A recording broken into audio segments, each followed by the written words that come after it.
Hello, YouTube, and hello to all my millions and millions of subscribers. Excuse me for the stuffy nose, but today I have a very good topic for you guys because it's a question that I've been asked so many times since I've gotten here to Japan. And the question is, how is Japan? How is Japan? How is Japan, Sam? Hey, Sam, how's Japan going? I don't know how Japan is going. I don't know exactly what you guys mean by that. Um, if I was back home in Canada, I might be able to give you a general summary of how the economy is going, or some environmental concerns, or the weather maybe. But yeah, it's kind of a silly question. How is Japan? I mean, how is Canada? How is the United States? How is Germany? I don't know. You know. So I've been getting a laugh at all these people asking me that question. But I forgive them. I forgive all my friends. I don't think they're stupid because I think what they're actually trying to say is something like, "How are you, Sam? Are you okay?" But they're too cool to actually say that. So that's sweet. It shows that they care. And for those of them that are not asking that particular question, I think a lot of them, what they really want to know is this: how has Japan lived up to or differed from your expectations? So that's what I'll tell you a little bit about today. So first of all, what were my expectations before coming here? I don't know if I can really quantify what my expectations were, but number one, I thought I would be really adept at navigating through the culture. Okay, that's one of my assumptions. I thought that my language abilities would not be enough to have a deep conversation, but I thought I would never encounter problems in my daily life. That's what I just assumed because I had studied for 2 years, and that was just like formal study, and then on top of that, like lots of conversing with Japanese friends and things of that nature. So I had a high standard for myself. Excuse me. Um, and then I kind of, I knew it wouldn't be all purely fun, but I thought there would be a lot of flashing lights and sounds and songs and sights and smells and um, well, in general, I guess the biggest difference for me was I thought there would be this aura of Japan. I gotta look that word up in Japanese. Aura. It's probably just some kind of similar pronunciation. But anyhow, I thought there would be this kind of uh, atmosphere. Oh, that's a good word. I know. Fuinki. That's a really funny word in Japanese for you that don't know it.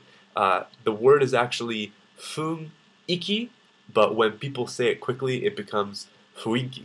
So it sounds really funny to me. But it means like atmosphere or um, kind of like this sense, I guess. So yeah, I thought there would be kind of just a Japanese sense all the time, and there really isn't, because the truth of the matter is that life just kind of goes on as normal. How is Japan? Well, I don't know. I wake up in the morning, I brush my teeth, I take a shower, I eat breakfast, just the same as I would in Canada, and then I go to school, the same as I would in Canada, and on my way to school, no, I don't have hordes of people coming up asking for my autograph or to take pictures with me. People don't talk to me, they just they don't even look at me. Well, you guys saw the video about looks, funny looks. If you haven't seen that video, go check it out. There is some funny looks going on, but I already discussed that at length.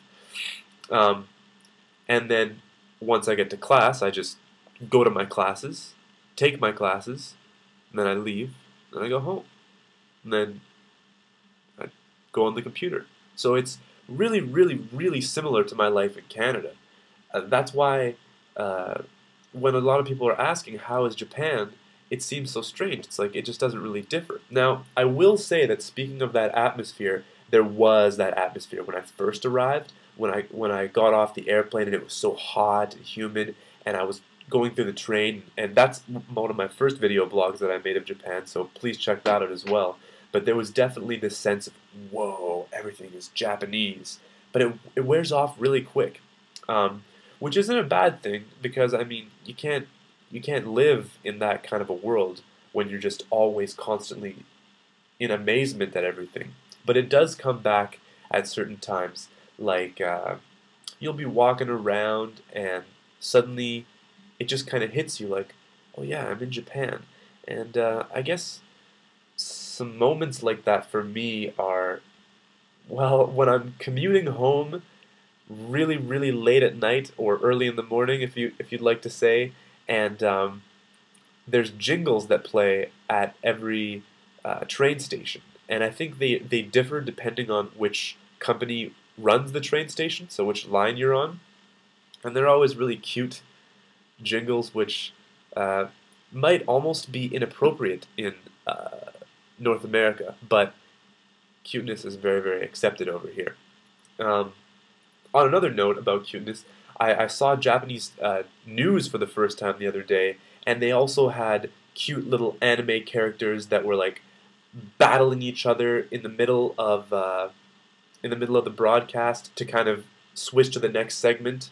And oh, one of the best examples of kind of weird placement of cute stuff is on the train. There was this sign, and I was really impressed with myself because I was able to read it perfectly, even though it was in Japanese. And it said, who is drunk and being annoying to everyone?" And then on the bottom it says, it said, "To ensure that you are not annoying to those around you, please don't talk loudly when you're drunk," or something like that. No, please resist. Please refrain from speaking loudly when you're drunk, or something like that. It was just hilarious. And of course, they had anime characters that were like in kind of almost Power Ranger style clothing outfits that were like standing in a train. That was the picture that they had. So those types of moments are when you kind of realize, oh yeah, I'm in Japan. So those are things that lived up to my expectations. And things that let me down. Well, I don't think anything quite let me down, but more or less, what I would say is it's just a feeling of life as usual.